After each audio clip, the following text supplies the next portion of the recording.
however much this book moved you, just clap.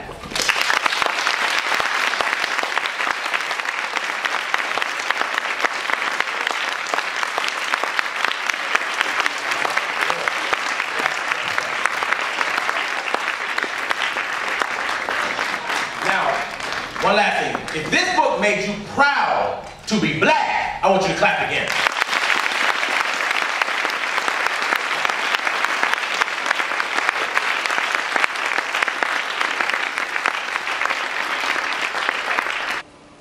There are concepts affiliated with Mbongi. Like, I'm gonna ask y'all to say this after me. Boko. It means to break down solutions to problems. Yamba. Yamba means to create a shelter in order to cover and protect. That's what our Mbongis are. You learn in this space. Luzanga. Luzanga means to mix, to put together, to assemble. Finally, Kyoto. Kyoto is like the intellectual Vicks vapor rub. You rub yourself in knowledge, you inhale it, the stuff just opens you up. You become something different. Even if it's not making you well in the moment, you think you're getting better. And when your mind changes, everything else changes. Whether that be in classical Africa, whether that be in Timbuktu, whether that be in a jump rope circle in Elephantine Island, Abu, where the black girls who are the Nubians, when the sisters from Howard come, they meet up with the jump ropes. Whether it be Drew Hall burning feeders, whether it be the one-room schoolhouse during Reconstruction, whether it be a study hall in South Africa, the Mbongi is how you become. Learning African style. So you can be guaranteed, if you're a writer, that someone is going to remember something if you say it well. They're going to remember and say it again and again and again and again. So this notion of really sculpting, right? Every single sentence you write is absolutely what you want to do as an artist. Do not get lazy about any sentence. Every sentence means something. Every sentence carries your integrity in it. Every sentence bespeaks your character. So make sure that you do everything necessary. Revise every single word of every single thing you ever write. Sometimes it comes out excellent. Sometimes. But usually excellence is an achievement. It's not a birthing. It's an excellence which you have to reach for over and over and over again. The African who arrived chained and malnourished in the hold of a 350-ton Portuguese vessel. He has not vanished from the face of the earth. He is here, in whatever manifestation, alive in the 30 million black people who are in this country now.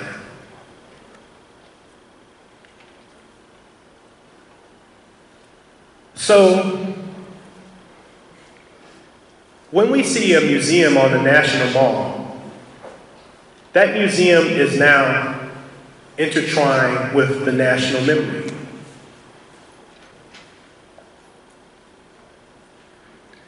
And we can talk about that on multiple levels. And this is why August Wilson, in that interview, says that this conversation really starts at the Emancipation Proclamation. Because before the Emancipation Proclamation, there was no enslaved African in this country that had any reason to have any allegiance to America. Like if somebody came up on the streets and asked you, would you rather be free or American? Which one would you choose?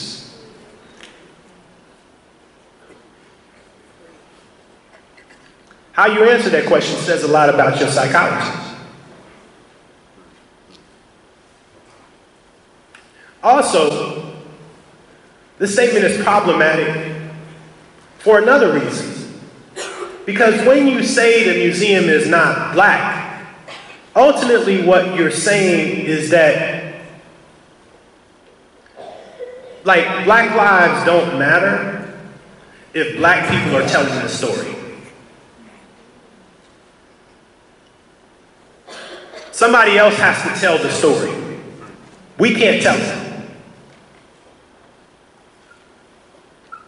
But the day before the election, I went to a rally, a Trump rally in North Carolina.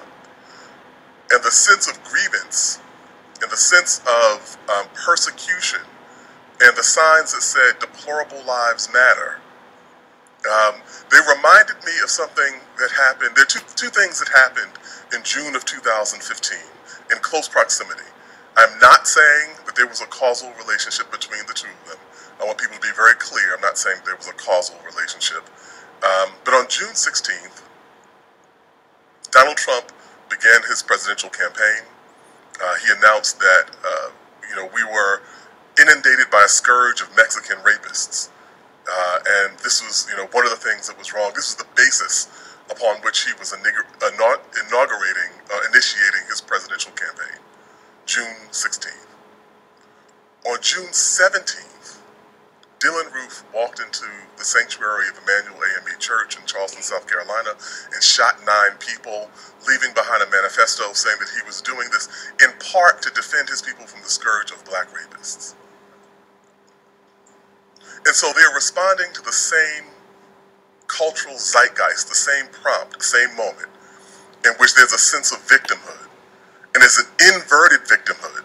If we go back to the South, and we understand that in the wake of slavery, the South felt that it had been persecuted for having been forced to give up its material property in the form of human beings, which is us, right?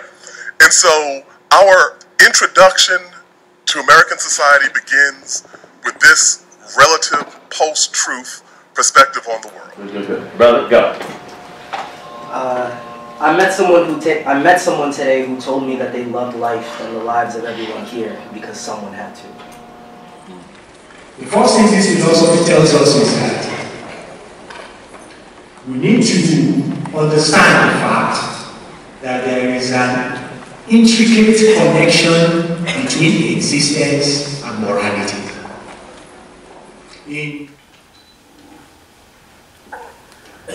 They had learned from us the value of our healers. They knew that without them we were weak, vulnerable people. Yet hundreds of years later we still got magic. Disappearing, our greatest act. And so I wonder where they thought they were coming.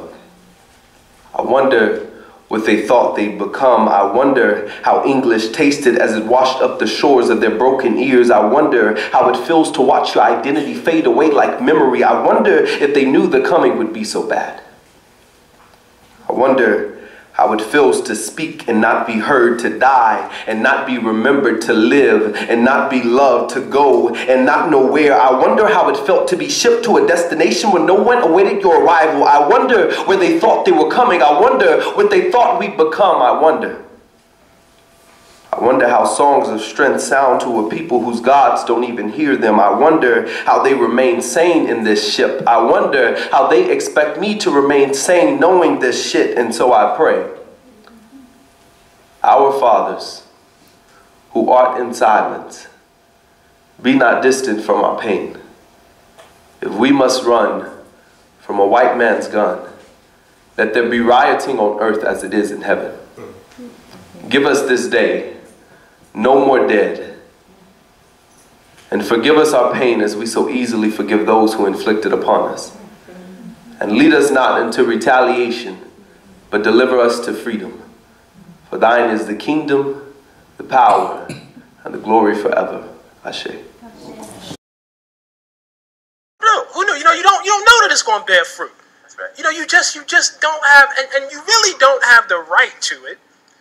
Because there have been so many generations of people who labored for you to be right here, who had no promise of seeing any fruit born at all. You know what I mean? This was like, when I, go around and, do this whole sort of talk about reparations, you say, well, you expect to see that in your life. You expect to see that? No, I don't. I don't. Or in my kids' lifetime. But, there's a sort of calling to struggle. Because ancestors before you, under much worse, situations and much worse circumstances, they struggled. They struggled and did not get to see any, fruit born in their lifetime. So I think it's a luxury. And I mean no disrespect to whoever asked that question, but I'm just doing my job here. I think it's a luxury to say that I want mine now. By what right do you get to have yours now? when 250 years of enslaved black folks in this country did not get to have theirs then. So the battle is Europeans who concocted this industry of slavery wanted Africans to believe that they're not human. If one accepts he or she is not a human, then slavery succeeds. But it didn't succeed. Why? Because Africans continued to struggle against slavery from day one. From time of captivity in Africa, across the Middle Passage, into the Americas. But what are they trying to do? I'm sorry, you're again, you said no? It's good. What white supremacists have done is, they said, if you happen to be free, I freed you. How dare you believe you are existing in this life all alone? Don't get caught up in captors' consciousness.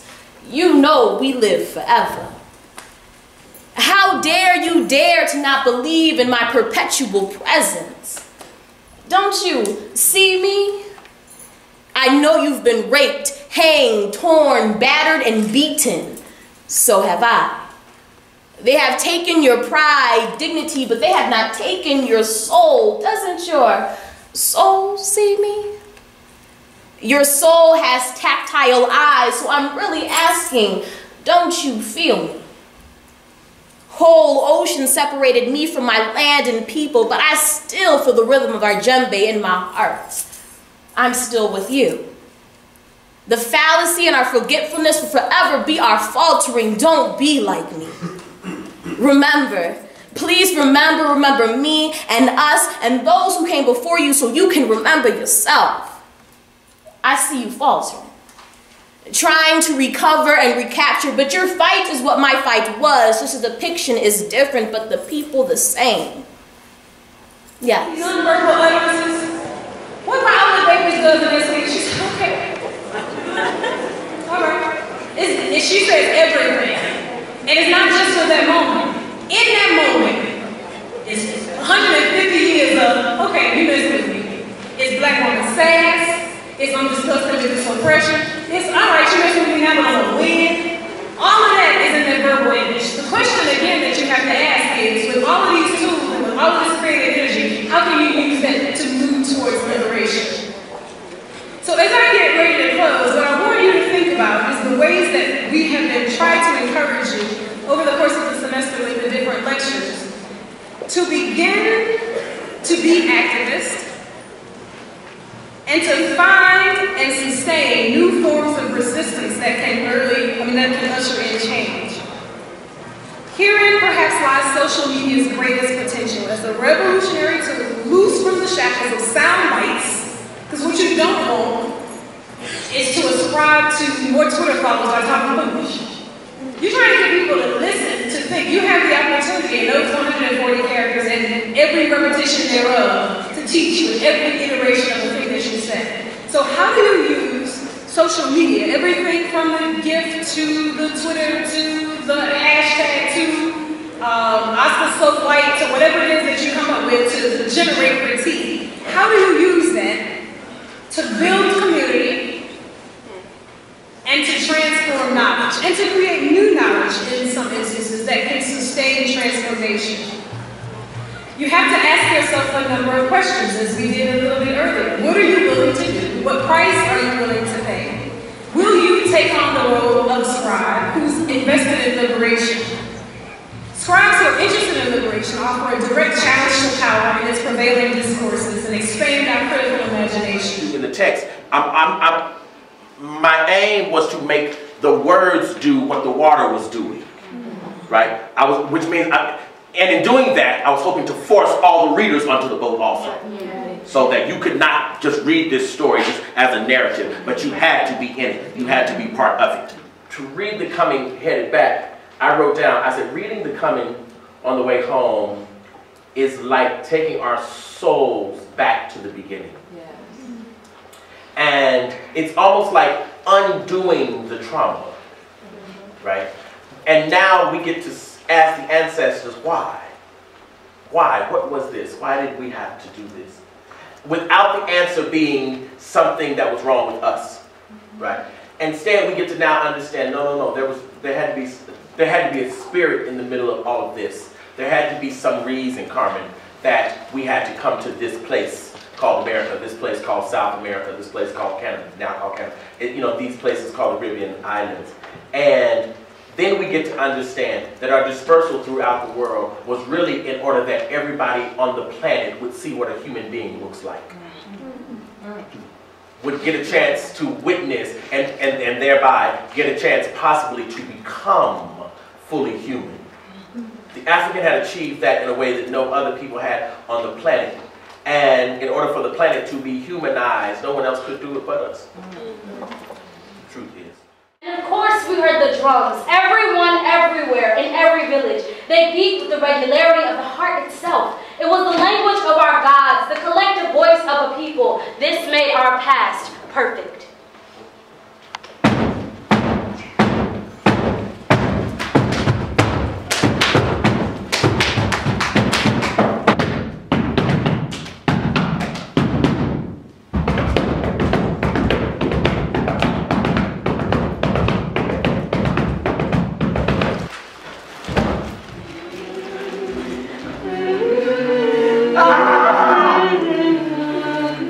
Because there was no one else to blame. We blamed ourselves, we blamed our gods, we blamed each other, but there was no one to blame. Only shame to bear, and pity, y'all, great pity, that a people so strong missed so many clues. The forest whispered it, the birds chirped it, the trees waved it, the antelope danced it, the tall grass swayed it, the lions roared it, the elders said it over and over and over. Beware! Seek not the thing you do not need. Greed destroys wisdom. Let just enough be enough! But we were too blessed. Our abundance suggested immortality. So we stopped searching for invisible things. Our mothers had worked so hard we didn't have to. Our fathers had killed enough game that we hardly knew the hunt. We didn't know then what we know now. A life of leisure destroys a child. When there's nothing to work for, there's nothing to gain, nothing to die for. So we had to die, that we might live again. And so death came quickly. It came unannounced. It came cloaked in our own multicolored garb. Death came in clouds of whiteness. It came in the darkness of night. Death came in legions with guns and ammunition too powerful to battle. It came like the monsoon winds. It came like a